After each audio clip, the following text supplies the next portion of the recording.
दररोज त्यांचा नित्य नियम होता की करणं हे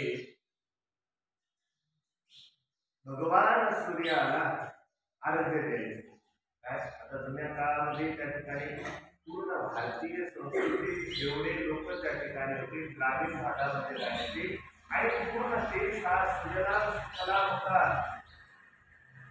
पूर्ण देशामध्ये ज्या काही नद्या आहेत त्या नद्या बारोमास त्या ठिकाणी वाहायच्या आणि कर्णाचा नियम होता की दररोज गंगेवरती स्नानाला जायचं. गंगा स्नान झालं की त्यावेळेस जो कोणी येईल आणि मला दान मागेल त्याला मी मागेल ते दान असा करणारे संकल्प केला होता. काय महाभारताचा प्रसंग आहे. तर महाभारताच्या प्रसंगामध्ये असं आपल्याला पाहायला मिळते की ज्यावेळेस इंद्राने पाहिलं की आता कर्ण आणि अर्जुनामध्ये भयंकर युद्ध होणार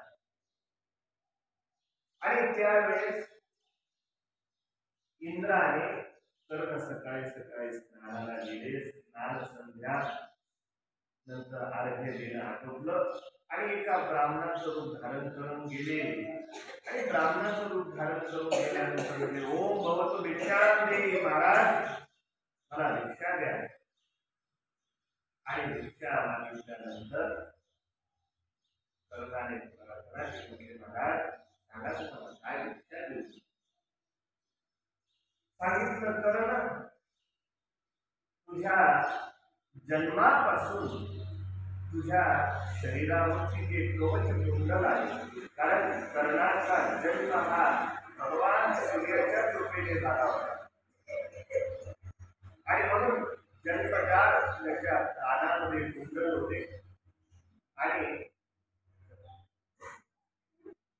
कानामध्ये कुंडल होते आणि पूर्ण शरीरावरती कवच. कारण इंद्राला माहित होतं की जोपर्यंत कर्णाच्या अंगावरती हे कवच कुंडल आहे तोपर्यंत कर्णाचा पराभव कोणी नाही.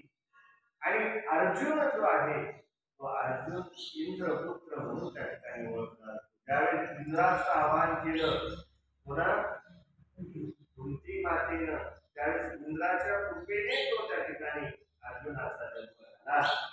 म्हणून इंद्र हा अर्जुनाचा पिताही मानला आणि म्हणून त्यावेळेस अनेक मोठा प्रसंग आहे. मला हे सांगायचं आहे की ज्यावेळेस कर्णाला इंद्राने ते कवच कुंडल मागितले तर मागितल्याबरोबर एक क्षणाचाही विलंब न करता कर्णाने अंगावरचे जे काही कवच कुंडल सर्व काढून दिले आणि काढून दिल्यानंतर त्या ठिकाणी इंद्र प्रसन्न. सांगायचं तात्पर्य एवढंच आहे की आपण आपल्या जवळची साधारण एक वस्तू सुद्धा देऊ शकत नाही. काय साधारण एक की जी नष्ट होणारी आहे ती सामान्य वस्तू जर दुसऱ्याला देऊ शकत नाही तर तुमच्या अंगाचा त्या ठिकाणी अवयव असणारा ठिकाणी देऊ शकू का. अरे शिबी महाराज होते कोण तर त्यांचा फार मोठा प्रसंग आहे महाभारतामध्ये की त्यांनी एका पक्षाच्या रक्षणाकरता आपल्या शरीराचं मांस त्या ठिकाणी दिलं आणि म्हणजे रक्षणासाठी अनेक गोष्टी अशा मला पाहायला मिळतात. आणि म्हणून मला सांगायचं एवढंच आहे की दान शब्द हा अतिशय व्यापक आहे. म्हणून आपल्या इथे लोक कोणी अन्नदान करतं काय कोणी त्या ठिकाणी वस्त्रदान करतं कोणी ज्ञानदान करतं.